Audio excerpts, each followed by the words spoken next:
Ron Paul, we have you surrounded. We are the media. Not escape. The media has you completely surrounded. Do as they say. Answer all questions. Thank you.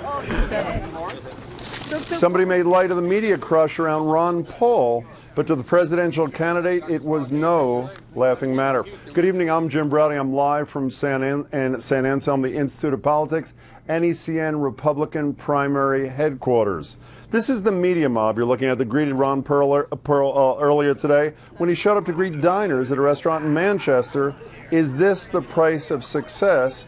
I'm joined by the man who's number 2 of the polls in New Hampshire, came in 3rd in Iowa. That, of course, is Texas Congressman Ron Paul. Pleasure to see you. Thank you. Nice to be with you. So why'd you leave this place earlier? What was the deal? Why'd you leave? Well, there was no purpose in staying because we were just getting bumped around. And a few others on other stations said it was a media mob. But do you find it weird that I have heard you repeatedly, and I totally agree with you, that for a guy who was 2nd or 3rd in the polls for months, getting virtually no press attention, and now you're getting the press attention you deserve, and you leave a seat, you had 100 voters in there. I mean, seriously, isn't that a problem? But it wasn't really serious. It was just uncontrollable. It was out of control.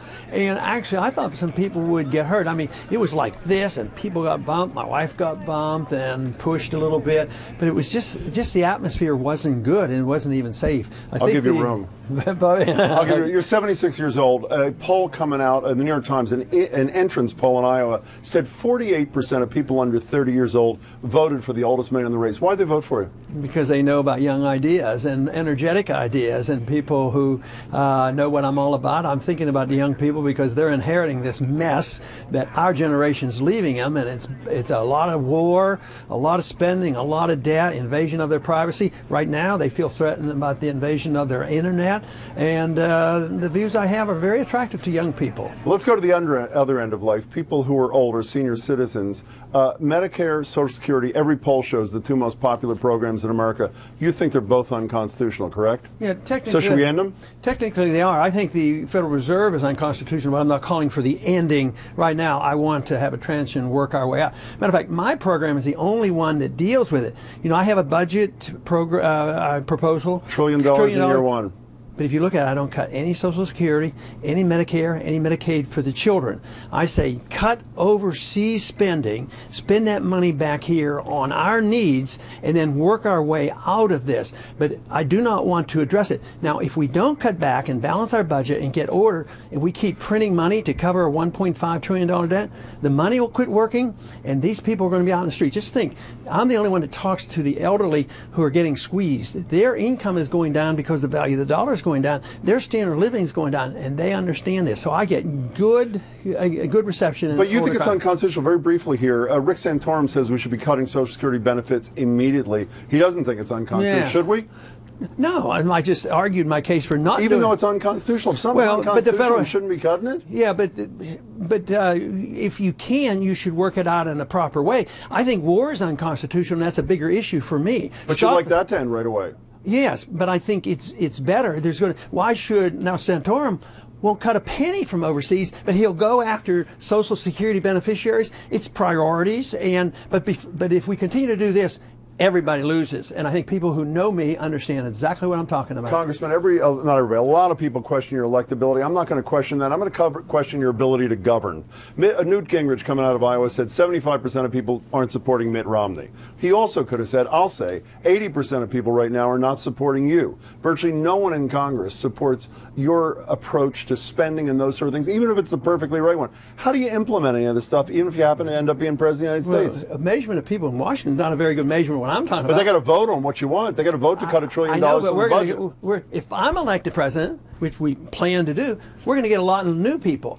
But with my election, then the people are going to say, we elected his programs. They can put pressure on the people who are there because most of them there don't have strong beliefs, and if they think they have to stay in office, they have to come my way. But they'll be forced into doing it. The American people, for instance, now 70% think we ought to be home from Afghanistan, and yet the leadership on Republicans and Democrats don't indicate 1 minute about coming home from Afghanistan. You said 70%. A number slightly lower, but a majority also or pro-choice in this country. You say it's the most important challenge of our time. Explain to me how a person who is the country's leading libertarian, who believes that government should stay out of our houses, our pocketbooks, or whatever, believes that government should outlaw abortion. I don't get it. Well, you probably don't see life as I do, because I believe in giving the unborn the right to life, because they're persons, they're legal, they have legal rights. If I hurt them as a physician, I can get sued. So I want them to have a choice too.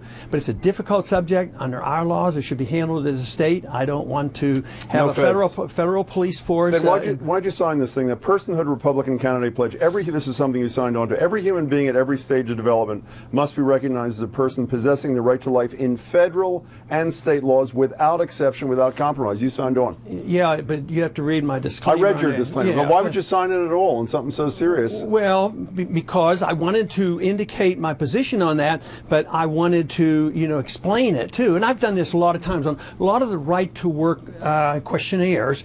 I'll go down and I'll get 8 out of 10, but I sign it. But I say, these two, I disagree with you on it because it's not a federal issue. It's just a way of doing it. It's not like I have to vote up or down on a law. It's a questionnaire, so I clarify it, try to teach people about the Constitution and my position exactly. One of the issues that Romney's having to deal a lot with these days is his term at Bain Capital.